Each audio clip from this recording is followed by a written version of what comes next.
There are classified reports which place you at the center of a bombing conspiracy. Where? Where is this classified documents? Why can I not see them? If there are documents that I cannot see, I do not want them to be used in this tribunal record against me. Unfortunately, sir, as you have been informed, under the rules of these tribunals, we're not allowed to show you the classified material against you. I don't want any documents that I cannot see to say if it is true or not to be used against me.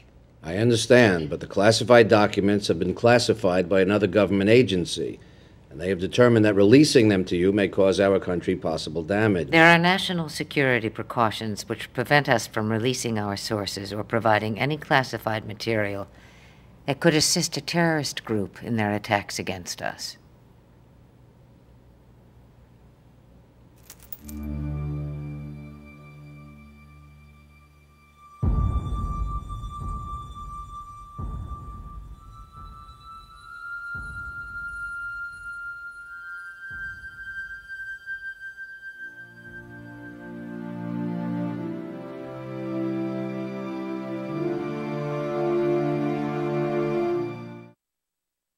Sig Libowitz is a producer, writer, lawyer, actor, and former studio executive. Wow. Of those 5 terms, what's the one you're the most proud of? All of them, really. I think it's been the opportunity to branch out and do a lot of different things that I think is not just fun, but really informs all the others. Yeah. I think a lot of what I use as a lawyer comes from the other things I do, because I think being a really good lawyer is being a good storyteller. Mm-hmm. Knowing how to take a story, take the facts, and be able to convey that to the jury or to a judge, which is really, that's your audience, because those are the people you have to make understand what's going on and give them a sense of what really happened. As you were preparing for the film and doing the writing and screenwriting and reviewing just the procedures of what goes on in such a tribunal, did Nuremberg or what Robert Jackson did become any part of your work product? A huge part of the work product. I think Nuremberg is it's the touchstone for any tribunal, because it's what everyone, I think, should be aiming for and should be trying to emulate. I think particularly when you look at Guantanamo and what has happened in the post 9/11 world for America, a country that really fought for Nuremberg.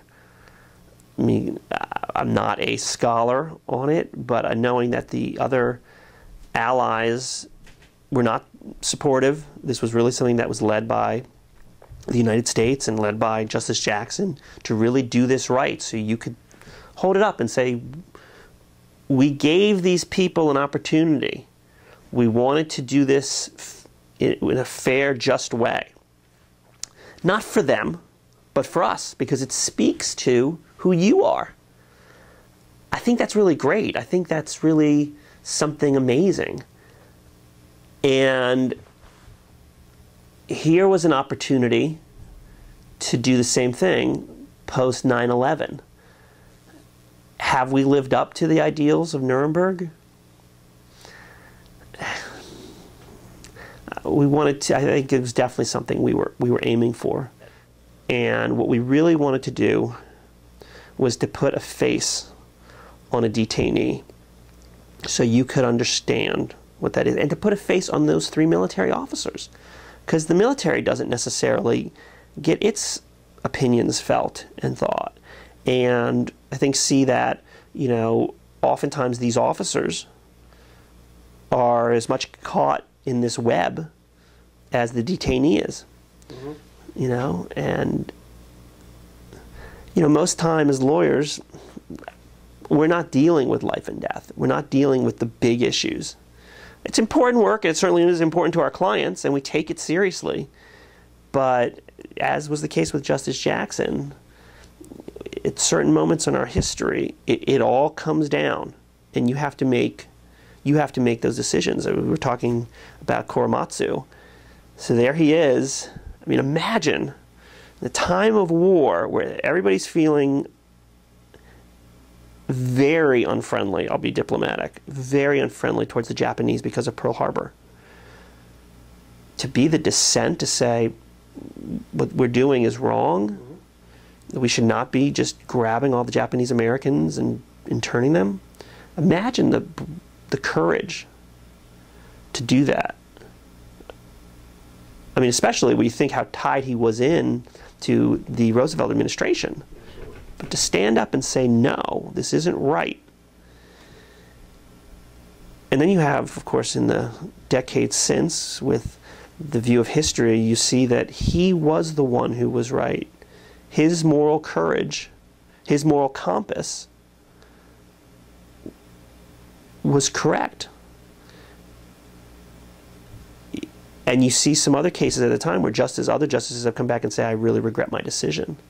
I'd love to talk to you about the Quirin case, which was obviously a big part of this film in Guantanamo, and how the justices at the time, many of them came out afterwards and really regretted their decision. It's amazing, and I think you see that now. A lot of these stories haven't come out. Some of these people, when you think of, Commander Charlie Swift and what he did, he represented Hamdan. When you think of a number of the prosecuting attorneys prosecuting JAGs who resigned, when